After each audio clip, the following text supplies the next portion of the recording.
atenção, caminha comigo aí nessa palavra, e é uma vez. Atos capítulo 1, verso 6, verso 1. Queria que você entendesse bem essa palavra, depois a gente vai. Nós estamos nas 3 cores dos dons. Nós falamos da área verde, sabedoria, encerramos, falamos da cor vermelha, que é engajamento, e hoje nós iniciamos com a cor azul, que é poder espiritual, tá certo? Os dons da sabedoria, da área verde, é dado ao ser humano, e nós temos pessoas cristãs e não cristãs que têm sabedoria, e que com sabedoria conseguem tomar decisões. Agora, quem tem o dom de sabedoria é cristão, ele não só consegue tomar decisões mais sábias, mas ele também consegue utilizar todo esse dom que tem para o crescimento do reino da igreja de Cristo. Os dons da cor vermelha, que é os dons que está baseado naquilo que Jesus fez por nós na cruz, e veio ao nosso encontro.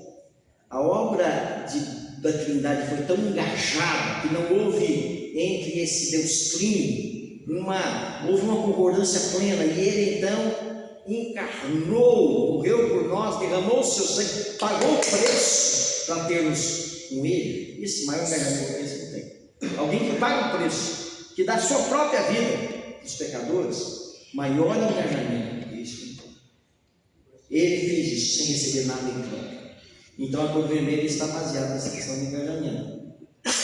E esse engajamento da cor vermelha, lógico, tem a marca do sangue do cristianismo, mas o mundo, de uma forma geral, nas suas várias facetas de alcançar metas, objetivos, tanto objetivos corporativos como objetivos pessoais, por exemplo, né? Você pode ir em grupo, em equipe, você pode criar vários métodos de engajamento que você consegue, com um time, com uma equipe, consiga atingir aquele objetivo final. Então, quando eu tenho o dom e quando eu sou engajado com as coisas do reino, eu uso todo esse dom que tem, que nós já estudamos eles, para o benefício do reino e para a propagação do reino. O que muda da cor verde da cor verde, da cor vermelha para a azul, dessas duas cores para a cor azul? É que lá naquela cor azul, que são os dons de poder espiritual, esses dons, eles manifestam especificamente naquele que é nascido de novo. Vocês estão entendendo? Por quê? Porque esses dons espirituais de poder, ele foi a capacitação específica para a igreja operar no poder do Espírito Santo para a propagação e expansão do reino. Então, se nós conseguirmos entender essa questão, a gente vai perceber, puxa vida, Deus manifesta na vida da igreja os seus valiosos dons. Então, Deus quer capacitar a sua igreja para que a igreja possa operar no poder do Espírito Santo e para que o trabalho da igreja seja o quê? Eficaz. E aí então vamos ver o texto. Atos 1, de 6 a 11. Então os que estavam reunidos lhe perguntaram: Senhor, este é o tempo que restaures o reino de Israel? Respondeu-lhes: não vos compete conhecer tempos ou épocas que o Pai reservou pela sua própria exclusiva autoridade, mas recebereis poder ao descer sobre vós o Espírito Santo, e sereis minhas testemunhas, tanto em Jerusalém, como em toda a Judéia, Samaria, até os confins da terra. E dessas palavras, Jesus foi levado às alturas, à vista deles, e uma nuvem o encobriu aos seus olhos. E estando eles com os olhos fitos no céu, enquanto Jesus subia, eis que 2 varões vestidos de branco se puseram ao lado deles e disseram: vós, varões galileus, por que estáis olhando para as alturas? Eis que dentre vós foi assunto ao céu, que virá do mesmo modo que viste subir.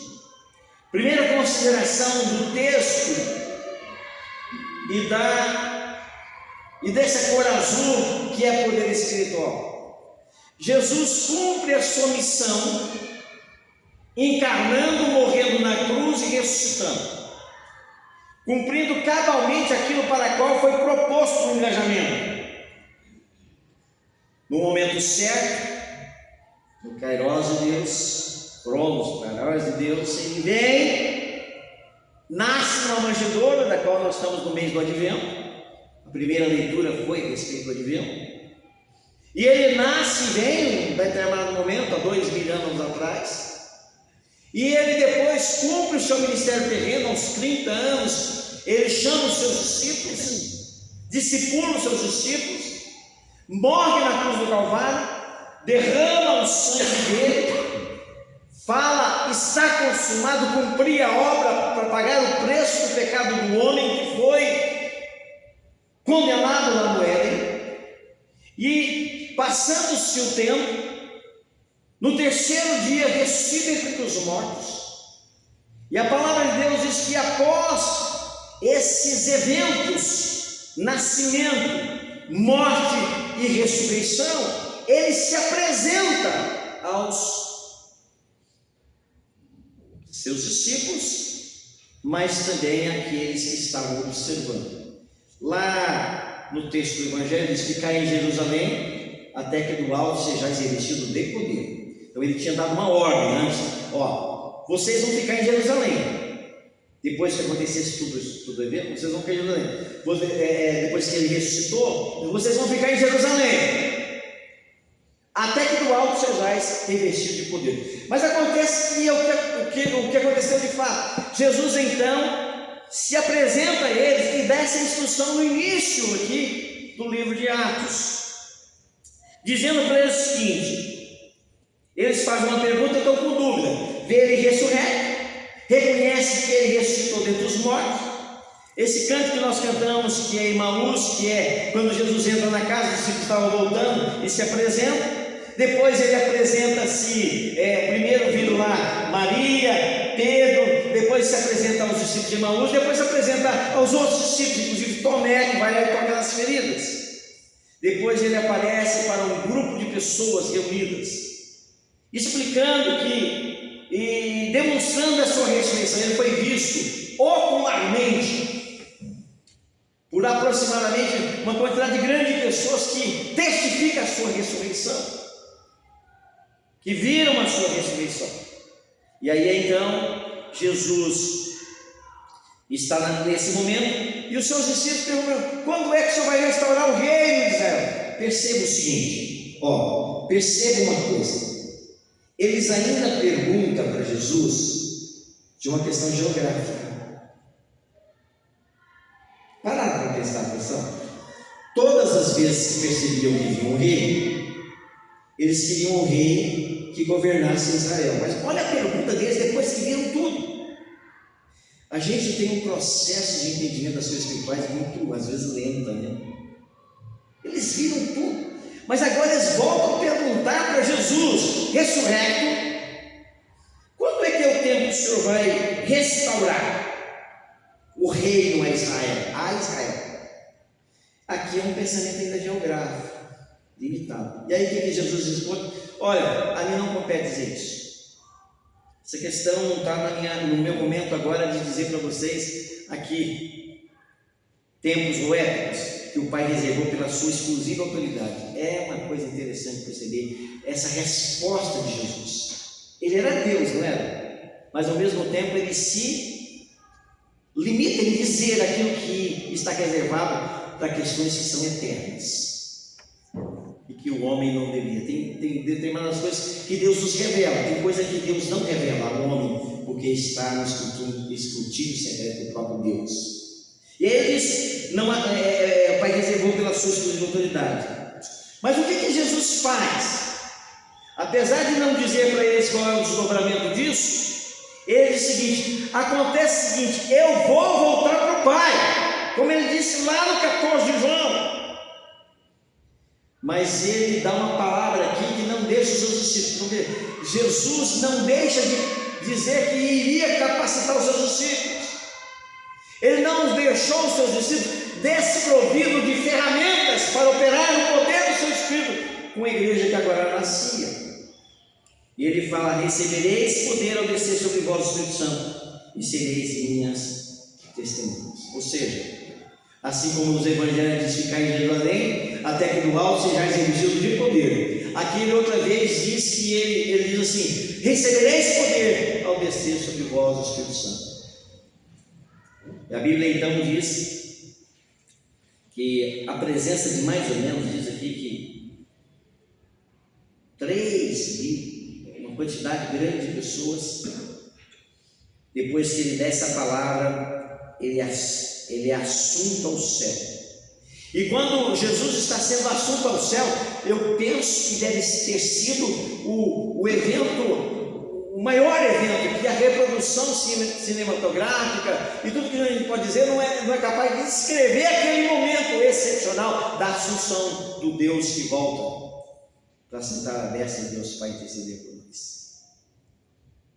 Mas aí o que acontece? 2 anjos, varões hebreus, diz assim, que está ao lado deles ali: o que vocês estão olhando?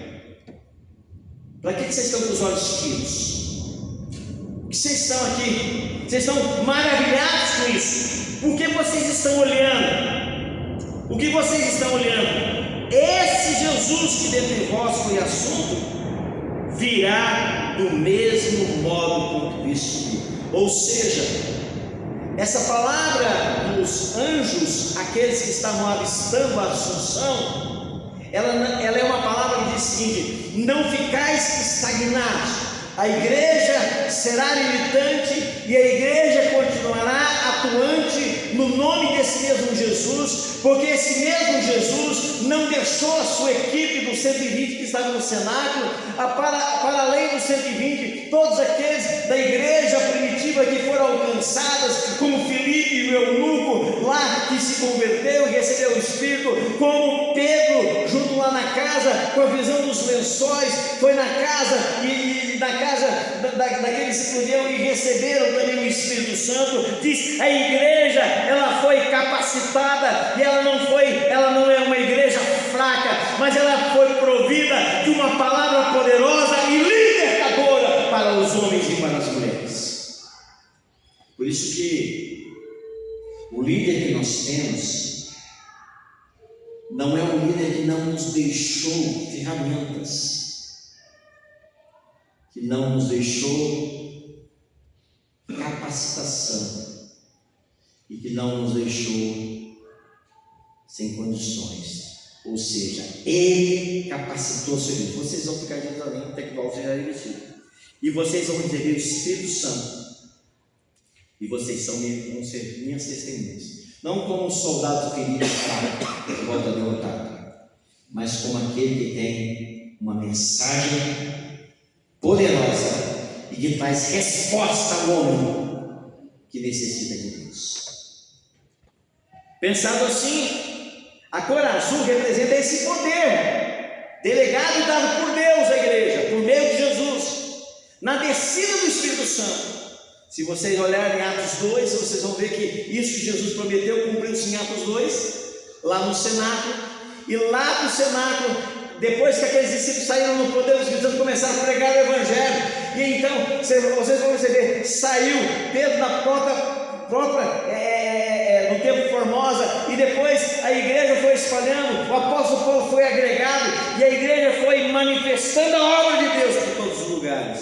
Não só aqueles 120, mas aqueles primeiros convertidos. A igreja do Senhor, em toda a história dela até hoje, ela é provida da graça e do poder para que possa ser eficaz no anúncio e libertador para o homem e a mulher que precisa de uma palavra de Deus. Então, o poder espiritual é caracterizado pela capacidade que tem de que nós temos uma palavra. Se a igreja não tiver uma palavra para essa sociedade, para as pessoas e para os homens, libertadora ou transformadora, ela é pobre, sem vida e morta. Diga comigo assim: uma igreja que não tem uma palavra Não tem uma palavra libertadora libertadora e transformadora e transformadora para a sociedade em que vive. para a sociedade que vive. É uma igreja morta. É uma igreja morta. É duro falar isso para uma frase, mas é uma verdade. Porque Deus não nos deixou sem ferramentas. E aí então, quando a gente pensa nesse conjunto, nós temos 10 dons listados aqui, que estão dentro desse poder. O primeiro deles é libertação. Esse dom capacita cristão a ajudar pessoas que sofrem com opressões demoníacas, experimentando a libertação. Irmãos, nós não podemos de maneira nenhuma perceber uma pessoa que está presa nas cadeias do inferno e a igreja não tem uma palavra libertadora para a pessoa. Você imagina isso? Alguém chega preso pelas cadeias do inferno e a igreja despede aquela pessoa perturbada, sem ter uma palavra libertadora. Então, o dom de libertação, a libertação é dada a toda a igreja, todo crente tem. Nenhum crente precisa ficar com medo do demônio e nem com o principado das trevas, porque Deus deu a capacidade da igreja. Mas há pessoas que têm o dom especial para repreender essa obra maligna. Então, esses dons é concedido à igreja. Há pessoas que têm esse dom especial para atuar nessa. Já falei para vocês de algumas experiências que eu tive. E cada um de nós podemos ter. O fato é que quando eu e você, de encontro com a palavra de Deus, encontra uma pessoa que está perturbada, e que a gente sabe que é mais do que uma questão mental, que a gente pode tratar, que é mais do que uma questão física, mas é uma questão espiritual que prende a pessoa, que tenta destruir a vida daquela pessoa, que nem aquele jovem que estava perturbado, que Jesus foi quando Jesus, o pai chega no céu, ele lança de um lugar para o outro e queima, e os demônios possuem ele. Jesus então repreende aquele demônio. Da mesma forma que Jesus repreende, Jesus agora se acende ao céu e diz: agora eu vou deixar minha igreja, eu vou deixar os meus discípulos, eu vou usar minha igreja, e na minha igreja espalhada em todo o tempo haverá homens e mulheres que atuarão na unção do Espírito, para que quando chegarem pais desesperados, mães desesperadas, homens desesperados, que estão perturbados por uma possessão demoníaca, sejam então libertos pelo poder de Deus. Amém? Segundo dom é o de discernimento. Normalmente quem tem o dom de libertação tem o dom de discernimento. Eu estava, certo feito, muitos anos atrás, isso bem na fase da minha adolescência. Eu já estava na igreja aqui na Jaguara, e nós estávamos num evento que era uma reunião, parece que era um acampamento, e aconteceu uma coisa muito interessante naquele acampamento. Eu sei que o pessoal estava louvando, né? E todo mundo adorando a Deus, louvando a Deus, cantando. Eu estou contando experiências para vocês, que vocês vão talvez entender essa questão do discernimento agora para a libertação. Discernimento pode ser usado para a libertação, discernimento vai ser usado, porque se nós não discernirmos o que é do homem, o que é de Deus e o que é do inferno, a gente vai tomar decisões erradas. Porque tem coisa que é do homem, tem coisa que vem de Deus e tem coisa que é do diabo. E o homem e mulher de Deus que não discernem o que é do homem, o que é de Deus e o que é do inimigo, ele então toma decisões erradas, porque ele acha que Deus está falando, e não está falando, Deus está falando, é você que está querendo. Ele está vendo uma situação e ele não está vendo que, não, tudo bem, deixa assim, que é tudo normal. Não é normal. Está vendo que o diabo está fazendo uma bagunça na família dele, na casa dele. Ele não está vendo que o inimigo está querendo roubar as suas relações. Tem muitos casais que arrebentam o seu casamento porque não sabem discernir isso. Não, isso é porque o cara é ruim, porque a mulher é ruim. Não, é o diabo que está querendo separar você mesmo. É ele mesmo, é o capiroto velho. você tem que discernir isso, para saber atuar naquilo que tem que ser. O discernimento nos faz isso. E aí eu estava nessa reunião, né? Então o pessoal estava orando, estava cantando, louvando a Deus, né? Daqui a pouco, uma mulher, eu nem lembro mais da mulher, porque eu devia ter 20 anos, eu era solteiro ainda. Eu estava lá orando assim. Daqui a pouco, uma mulher que estava orando lá, estava assim, com a mão assim, pá, no chão. E aí ela ficou assim no chão, assim, ó, parecia que estava em meditação transcendental. E todo mundo disse, é o Espírito Santo que encheu ela. Eu olhava para a mulher assim. Aí eu falei com Deus, Deus, me mostra esse negócio aí. Me mostra o que está acontecendo aqui. Eu queria entender. Eu quero saber o que é de Deus e o que é do homem. Porque o homem pode simular um momento na vida e tal. E etc. O que aconteceu? Quando eu estava olhando aquela cena, aquele negócio todo, eu olhei para a mulher deitar. Houve uma coisa que Deus me deu discernimento. Aquela mulher estava deitada com um rosto de meditação transcendental. Só que ela estava com a mão assim, ó. Aí o que eu fiz? Estava todo mundo orando. Eu vou sair daqui porque tem gente ouvindo aqui. Estava todo mundo orando e todo mundo achando que estava no sossego. Eu então, o meu pastor estava, depois viu lá de lá. Eu peguei, agachei, peguei na mão dela assim, vi que a mão estava acirrada. Quando eu vi que a mão estava acirrada, assim, isso aqui não é de Deus, não. Eu lá comigo, eu com 20 anos.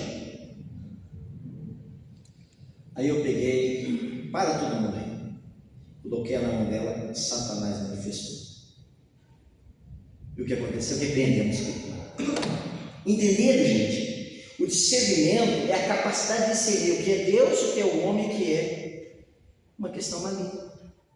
E às vezes nós queremos até o poder de libertação, mas nós não buscamos o discernimento. O discernimento nos capacita a diferenciar uma ação da outra ação. Gente, tem coisa que a gente pensa que é de Deus e não é de Deus. E o Satanás está repreendendo, está colocando a confusão na nossa casa e então não está entendendo. A gente está achando que é. Não! O discernimento nos faz falar menos. Porque quando a gente fala menos, a gente arruma menos confusão na nossa casa, na nossa igreja, no lugar que a gente está, na nossa empresa, não onde a gente está. Tem gente que só arruma confusão, porque não tem discernimento. O discernimento é uma capacidade espiritual que a gente tem para poder saber quando eu devo agir, quando eu não devo agir, quando eu devo falar, quando eu devo falar, quando eu devo esperar, quando eu devo esperar, quando eu sei que é eu que estou querendo, ou é Deus que está querendo, ou quando eu sei que é um assunto do inimigo que está querendo colocar para destruir os planos que Deus tem para a minha vida e para a minha família. Quem entendeu, diga amém. Amém. Eu preciso ter discernimento. É um dom dado. Quem não tem pode buscar, porque Deus dá liberalmente a quem buscar. O dom de fé todos nós temos, e fé para a salvação, conforme diz o texto, o próprio Espírito Santo gera em nós fé para a salvação. Então a fé que nós temos para ser salvo, o próprio Deus, porque quem está morto nos pecados e delitos não tem capaz de expressar, o morto não expressa nada. Então se você tem fé para ser salvo, é porque o Espírito Santo te convenceu e você então é salvo pela graça de Jesus Cristo. Amém. Essa fé aqui não é essa fé para a salvação, e não é a fé que a gente tem nas coisas normais, é fé extraordinária, sobrenatural. É a fé que você consegue perceber naquilo que não tem nada, dizer eu vou isso aqui porque Deus vai abençoar. É a fé que você tem para empreender, é a fé que você tem para projetar coisas novas, é a fé que você tem de enxergar num grupo pequeno de pessoas um grande novo número, é a fé que você tem para transformar um ambiente, é a fé que você tem para transformar uma situação, é a fé extraordinária que você tem para realizar no poder do Senhor para a execução do reino dele. Amém? Por exemplo, tem gente que, se depender dele para fazer um painel desse, ele vai ficar com dúvida se deve ser ou não. Deus está falando para a gente aqui, é fazer o seguinte: quando Deus fala e quando Deus dá fé. E quando Deus confirma com discernimento. Ó, nós vamos fazer o seguinte, eu fui na igreja de Esperança lá, eu não entendi nada, os caras estavam com 5 pessoas, nós vamos fazer um lugar para 15 mil. Aquela é fé extraordinária. É capacidade de ver além do momento. Porque quem não tem a fé extraordinária fica estagnado no lugar que está. Tanto na sua família, quanto na sua casa e quanto na igreja. Quem tem fé extraordinária consegue virar a página na sua vida. Isso aqui eu quero dizer é fé para a obra de Deus, fé para as coisas de Deus. E nós precisamos aprender a agir com Deus com fé. E eu sei que é todo mundo que tem essa fé extraordinária? Não, Deus capaz todos. Normalmente quem tem essa fé extraordinária? Líderes, homens de Deus chamados por Deus para dirigir pessoas. E consegue chegar, você vai falir tudo. Não, mas eu estou vendo que Deus está dando a ordem e a gente vai fazer. Estou vendo que Deus colocou essa convicção. Toda vez que eu tenho esse nível, assim, irmãos, Deus já me deu convicção. Pode acreditar. Então nós precisamos caminhar nisso. Essa fé é a fé sobrenatural. Quarta, cura. Que cura é essa? Este dom capacita a cristão a servirem como instrumentos por meio das quais restaura a saúde de pessoas doentes sem uso do meio de medicina. E aqui o pastor não está dizendo que a medicina não é necessária. A medicina é necessária. Ela é usada por Deus, mas há situações que a medicina não resolve mais o problema, que Deus age e então Deus capacita pessoas com esse dom para que as pessoas que estão sofrendo de uma enfermidade física recebam a cura em nome de Jesus. Pedro chega para aquele homem: me dá mais bola, não tem prata e não tem ouro, mas o que eu tenho te dou, em nome de Jesus Nazareno, levanta-te e anda. Tem pessoas que têm, e eu preciso aprender isso. Jesus é o mesmo ontem, hoje e eternamente. Não cessou a obra dele lá no início com os seus discípulos. Ele deu à sua igreja, ao longo do tempo todo, a capacidade de dizer àqueles que estão necessitados que a oração da fé possa acontecer e que as pessoas possam ser curadas das suas mazelas e das suas enfermidades físicas também. O mesmo Jesus que curou é o que cura hoje, é o que está na igreja, é o que chama a igreja, é o que tem poder, e nós precisamos fazer oração por cura na vida da igreja. Amém? Precisamos fazer. Às vezes impor as mãos, sim. Às vezes chamar aqui e ungir com óleo, como diz o texto de Tiago. A oração da fé sanará os doentes, e se tiver cometido pecado, serão perdoados os seus pecados.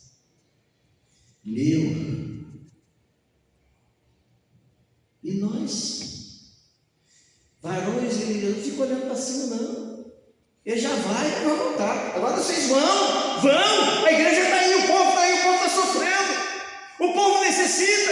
A igreja está aberta para ser hospital, sim, ser terapia, comunidade terapêutica, ser um lugar de ensino da palavra, mas também ser um lugar de operosidade da fé, manifestando os dons espirituais de poder sobre a vida do homem e da mulher. Finalmente, o dom de interpretação. Lá em Atos dos Apóstolos, a Igreja Presbiteriana de Ipiranga no Brasil, antes de eu vir para a Igreja Presbiteriana de Ipiranga no Brasil e me candidatar ao pastorado, eu fui ler os documentos e fui entender um pouquinho.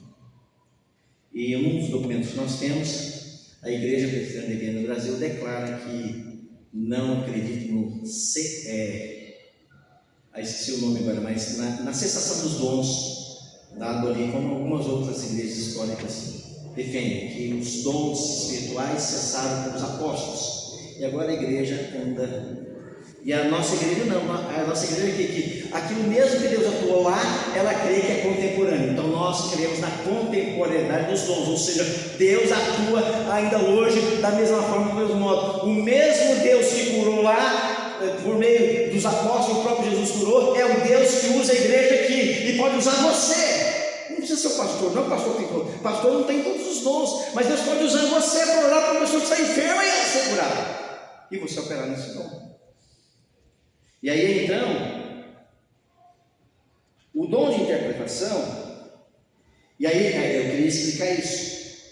A gente vai falar semana que vem sobre a questão do dom de línguas. E aí é o seguinte: o que é esse dom de línguas? Esse dom de línguas esse dom não é um dom de uma língua inteligível, inglês, alemão, coreano, chinês. Não. Ela pode se manifestar de uma forma em que alguém que não fala chinês começar a falar chinês, e tem uma pessoa que não sabe o que é chinês interpretar o chinês que ela está falando, e aí é sobrenatural. Aconteceu e acontece ainda.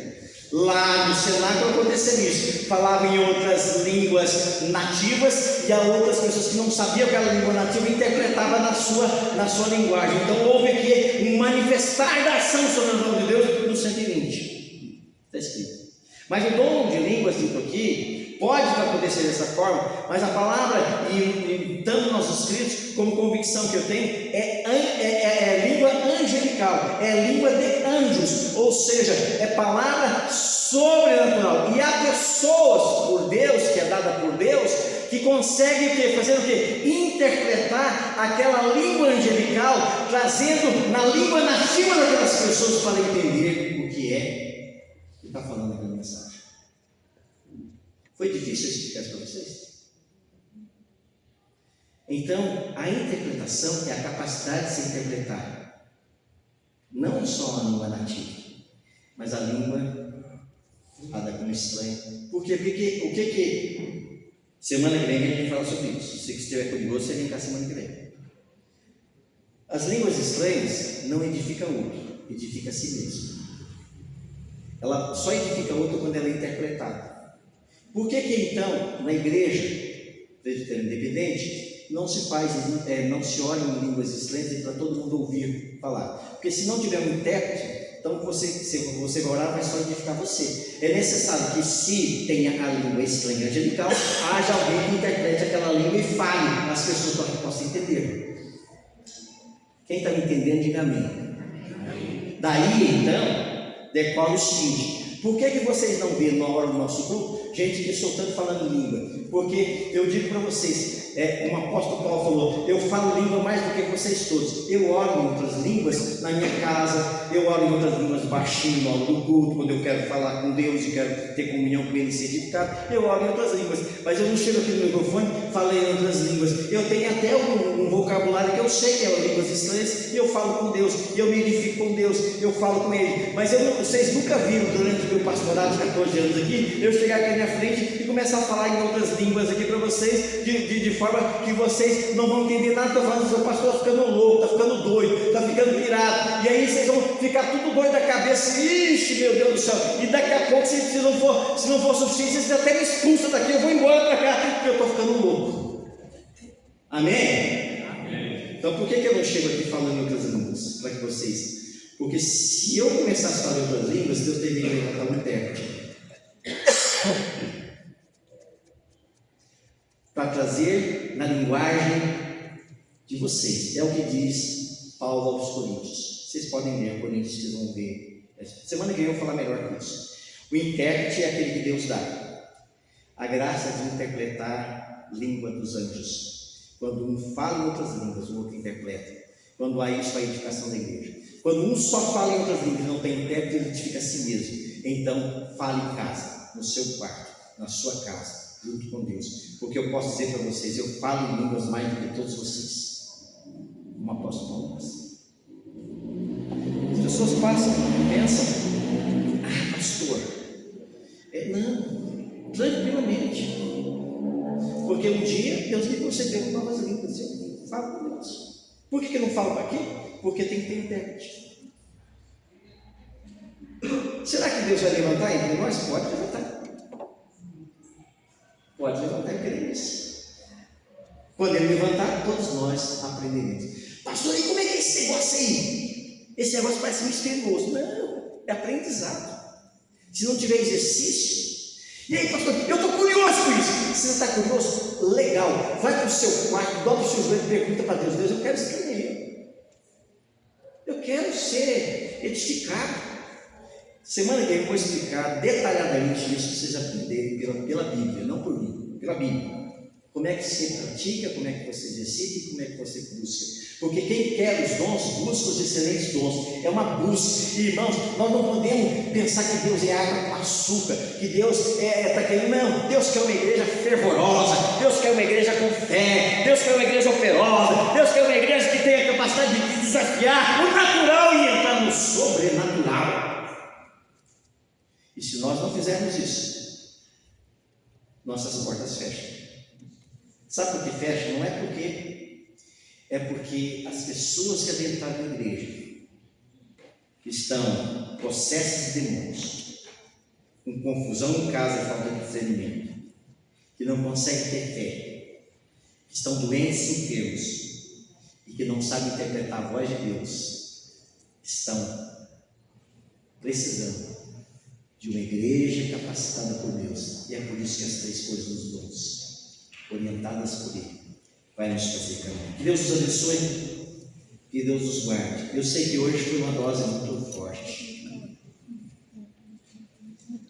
mas eu não posso sair dessa igreja ou do meu ministério para essa casa de oração sem propor para vocês um passo mais forte, mais firme, a um caminho mais sobrenatural de Deus que quer se manifestar nós como igreja. Amém, irmãos? Amém. Cantemos o hino. Estourei. Não acredita em mim quando disse eu.